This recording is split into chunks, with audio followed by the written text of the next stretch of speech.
Hey guys, Garo97 again, once again with some more video game loot. And it's been a long time since I've done a video of all my new video game stuff, so things have accumulated over quite a few months. So let's immediately get started with the Dreamcast stuff, because, you know, I got a Dreamcast, but the people who were selling it didn't have any games for it. Of course, the first thing I bought, right from the ashes. Next up, Gundam Battle Online! And even though it says online, you can in fact play this thing offline. And so far, the battle system is fun, but the battles do take quite a while. So I'm definitely going to finish this, but it's not really a game that I can play for long stretches because, you know, the battles take a while and it does get a bit tedious after a while. You know, in the end, you just feel like you want a bit more action. So then, next up, another classic, of course, had to get Sonic Adventure. And this is also one of the few games that actually uses that VMU thing. So one of the reasons I also got this thing was because I wanted to see how good the VMU is after my batteries arrive.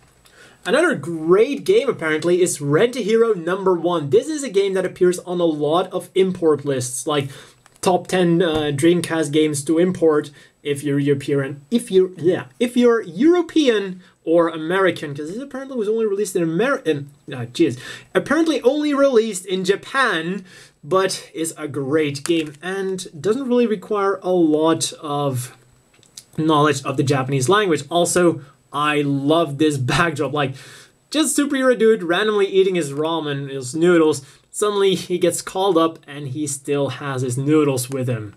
Fantastic. Then I got Arrow Dancing, because why the hell not? I was looking for a few cheap games to add to the list, and Arrow Dancing looked like a pretty nice game. So far, I've played it a bit. It's alright, not too bad, not too great, not something I would buy a Dreamcast for. Then I got this something dendy wakaru something. Yeah, it was cheap, so I decided why the hell not. The final game I got was not quite so cheap, Love Hina, because I didn't just get the game, I got the entire limited edition box. And you know how with McDonald's, you see the pictures of the giant hamburgers and you get like a really small hamburger? Well, with this thing, I pretty much experienced the exact opposite. I was expecting that the limited edition box was going to be quite big, or well, bigger than a normal thing. But you know, I really should have taken into account all the shit it came with. And probably the shipping cost was kind of a giveaway. Now I got the entire box for $20, but with quite a bit of shipping costs. And I was very impressed with the size of this thing. Like, seriously, wow. And that's about it, I think. I think something fell off. So yeah, that's quite the box full of Love Hina goodness. Now let's quickly get off the cover and reveal all of the stuff it comes with. Actually comes with quite a nice array of stuff, all very Love Hina centric. You don't get just stupid cards, you know, like art cards or a soundtrack. You actually get stuff that you should get in a limited edition stuff. The Flying Tortoise, a plushie, really nice plushie of Mew. This is apparently a good luck charm, but it looks like something Natsu would keep on her door to, you know, say that this is her room, but apparently good luck charm. This is a towel from the Love Hina Onsen, from Hinata Onsen. And finally, a clock. Because why not? And the one thing I love about the clock is that it does use the manga artwork, or at least artwork that looks like it was drawn by Ken Akamatsu himself, rather than whoever the hell drew the anime with those horrible proportions. So let's put this back, get it off screen, and go on with the rest. And after this really expensive thing, moving on with, it was so cheap, so why the hell not? Photogenic for the Saturn, made by Sunsoft, which means it's probably going to be good. Comes with this really nice manual. I mean, well, I don't think this was a manual. This was like an art book thingy. Really nice artwork. Really like this book. And comes with this. Came with an extra CD, which had a few stories which are read, I guess in a cute way, but I was listening to them at night and they sounded more creepy than cute. But the best thing of it all is, for this complete thing, which is very mint, I paid $1 1 cent. $1. I don't know how I got this for 1 cent either. But you know, the guy I always buy these things from has auctions and starts them at 1 cent. Apparently, I was the only one who was willing to pick this thing up for 1 cent. You know, for 1 cent, you kinda gotta get it. A few more Saturn games I got. Arcana Strikes. Apparently, this is a really nice card game and should be completely playable with a walkthrough. I've read a lot of good things about this, so I decided, why not? It's a cool game for my Saturn. And Starfighter 3000. It looked interesting. I'm not really sure if the reviews were all that positive about it, but it looked cool. And that's why I decided to pick it up as well. Another game, moving on to the PlayStation 1, is Slayers. For PlayStation 1, I love the anime. I've seen the first season, gonna begin with the second season. The anime is great, and when I saw this for a great price, I decided, why the hell not? Though I have to say, this does not look quite as good. This looks quite terrifying. That looks a lot better. Final game is Favorite Deer. Once again, it was so cheap, I decided, why the hell not? I think I got this for... And what was it? I think this might have been 1 cent as well. Guess I'm gonna have to quickly look that up while showing off some other things. But this one was really cheap as well. And... some guidebooks. Guess it doesn't always have to be games. This thing usually goes for a lot. Same goes for this, but they were reasonably priced. And you know, Blue Destiny, I love those games for the Saturn, so I decided to just go ahead and get it. And Medarot 4, anything related to Medarot 4 is usually incredibly expensive. The games, I've seen them on eBay for like $90, and it was a complete game for $90, but still, $90 for a Game Boy Color game, that is quite significant. And I was able to pick this up for $4. I couldn't believe my eyes when I saw this for $4. They even on eBay, literally card alone for like, I don't know, $40 easily. And in the meantime, this thing I did in fact get for 1 cent. Once again, nobody seemed interested in the poor Favorite Deers. And I have to say, the cover definitely looked nice. I mean, we've got a cute animal dinosaur thing going on. Some cute girls, some nice guys. It looked very appealing. And I think this was a standard RPG type thing. Or a strategy RPG, one of the two. Anyways. Moving on with Nintendo 64 stuff. I got Puyo² Sun 64 complete, and it even had some cute stickers to go with it, and I'm going to assume this is see-through as well. And you know, I really like Puyo². Played a lot with a good friend of mine, and I decided to just get the upgrade. Come to think of it, I don't think I've... Yeah, I think I forgot to upload that video, the new loot video, where I did show off the Nintendo 64. Well, my Japanese Nintendo 64, where I also showed off that I got the first version of Custom Robo V2. I'll upload that thing next week then or something. So yeah, Custom Robo V2. The first game was awesome. Just as with Puyo², I've played that game a lot with a good friend of mine. And this one adds 4-player support, though it sounded better than it actually was, because 4-player support means tag team battle. Yeah, not quite what I was expecting. But, you know, they did add a few cool extra parts, and if you're going to go for either Custom Robo 1 or Custom Robo 2, Custom Robo 2 is definitely the way to go, but if there's a huge gap in price, Custom Robo V1 will still be plenty fun enough. Bam! Hey you Pikachu, or Pikachu, Genki dechu! Yeah, I decided I had the Nintendo 64, so why not get something that is crazy for the Nintendo 64? Also, it only cost me like 10 bucks. And the best thing of it all is everything seems to be in really good condition, but there's a fun story with this thing.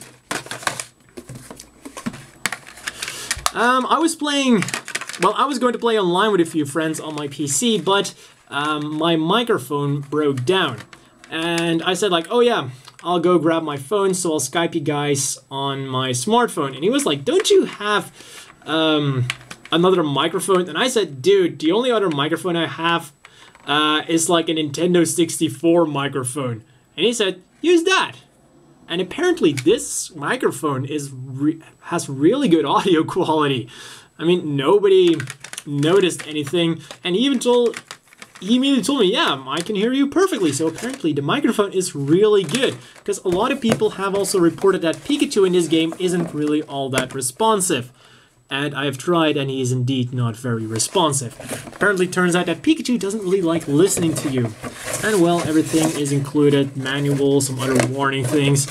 So yeah, I never would have gotten this game for like the retail price it usually goes for on eBay, but for $10 I figured why not. It had the microphone, and I think this might also be usable with those railroad simulator things that are so popular in Japan, because they have a similar getup, like a similar setup and like the microphone thing. So you know, maybe it also works with that. Let's put this to the side. And PlayStation 2, I got Negima First Period. I got the second and third one, so I decided, why not get this? Unfortunately, this one's back has been a bit faded. It wasn't really noticeable at first when I just had it like that, but when I put it next to the other ones, it became very obvious. And this one is once again 18 plus. So let's see what lurks inside. Are we going to get more lingerie? I see what they did there.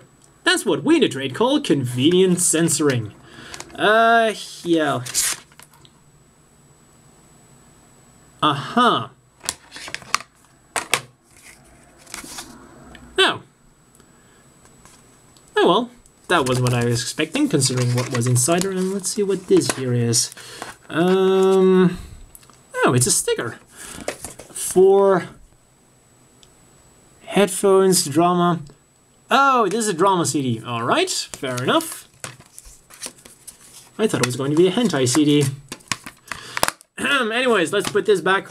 And I guess that is why this was 18 plus. Produced by Hirotaka Reise.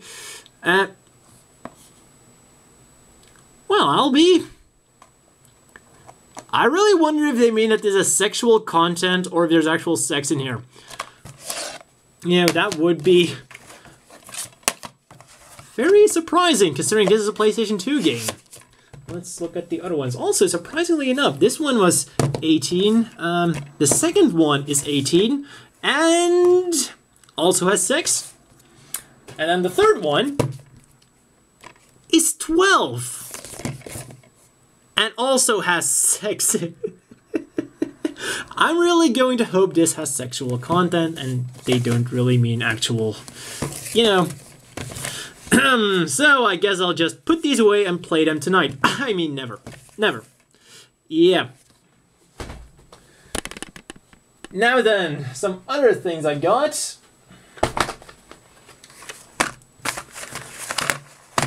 4 Game Boy games, they were $15 for all 4 of them.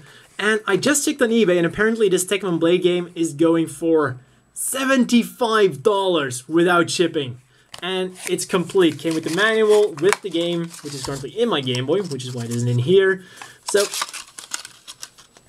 And it's actually a pretty fun game. Also a lot better than the Super Famicom. I think it was on the Super Famicom.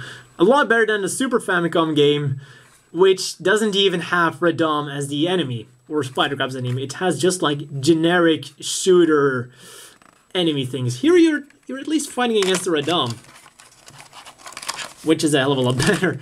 Puyo², this was the only one that didn't come with a manual, and it's Puyo². I've explained it before. Magic Knight with Rayarth. At this point, I'm really going to have to watch the anime. I've seen a few clips of it. Apparently it has giant robots in it, which is an immediate selling point. And, you know, the intro song is really catchy and also sounds really good on the Game Boy. Finally, this. Yeah. This was also ported to America and Europe. Apparently didn't get that great reviews, and you know, it's very, very, very text-based. So suffice to say, I'm never going to play this thing. And I really got it for 1 Tekkamon Blade, 2 Puyo², and then, you know, Magic Knight with Rayarth. What could go wrong with that? With that loot, I also got Der Langrisa. And I have to say, main reason I got this, artwork looks really nice, and I read a few good reviews on this thing. Also, I believe there was something extra in here as well. Yeah. Extra stuff. I love extra stuff.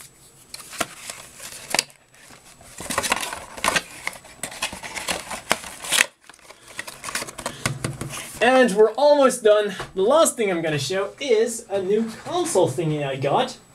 And it's not Japanese per se. It's actually a Russian console.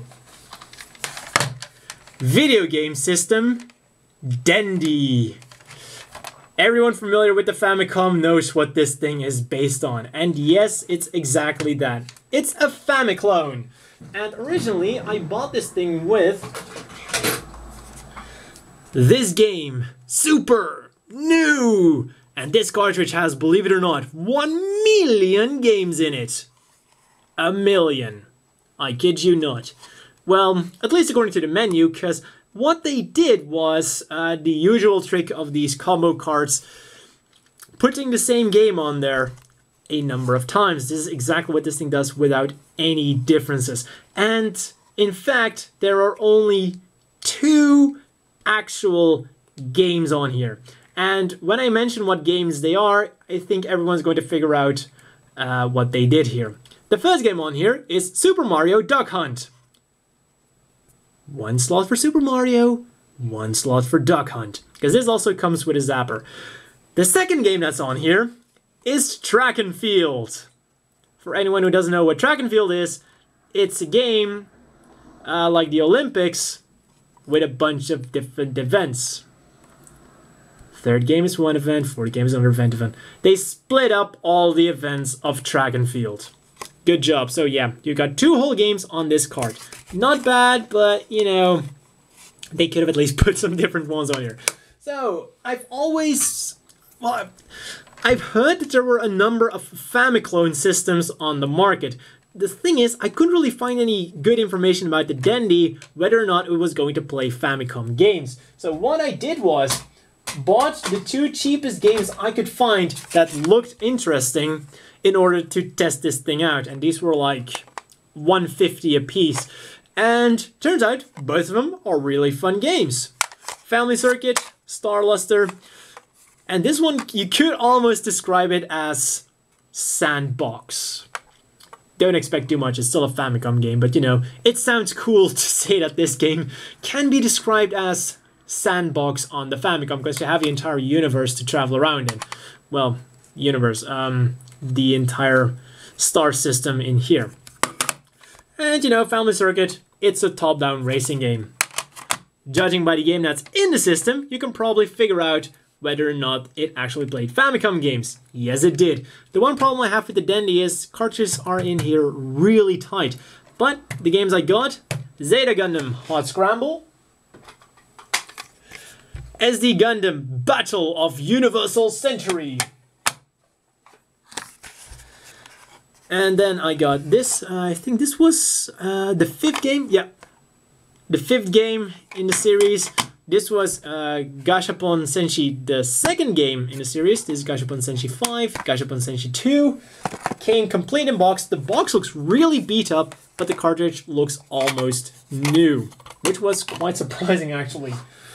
Then I also got Devil World because I could not resist picking up a cartridge that said Devil World, but was printed on a pink label. And a blue cartridge. That was just too good to pass up. Also, it's a decently amusing game. Not great, not too horrible, it's amusing. And finally, I got Dragon Quest IV, which wasn't that expensive either, so I decided, you know, why not go for it? I can't really remember, it must have been like $4 or $5 I paid for this thing. And what I love about this is the manual looks quite beaten up, dirtier at the bottom. Looks like it's been through a lot, but the cartridge is like brand new. It's almost like they didn't. It's almost like they never played it. But they did play a lot with the manual apparently, for some reason or another. Also, I did get the dendy with the box, so I'll quickly show that off, and that should be the end of this video. Dendy, computer TV game, and also one of the scariest and weirdest mascots I have ever seen. Unloading the cartridge, push cartridge ejector gently, spelled with an I. I have to say, this thing is absolutely rubbish. All you have to do to get this thing out is simply pull it out. Pushing this forward is going to break this thing rather than remove the cartridge. Sit as far as possible from TV set when playing your games. Hey, good advice. High image quality. It's a Famicom. And Russian I cannot understand. On this side we have includes main unit, AC/DC, power adapter, main joystick, second joystick, RF cable, which I did not use.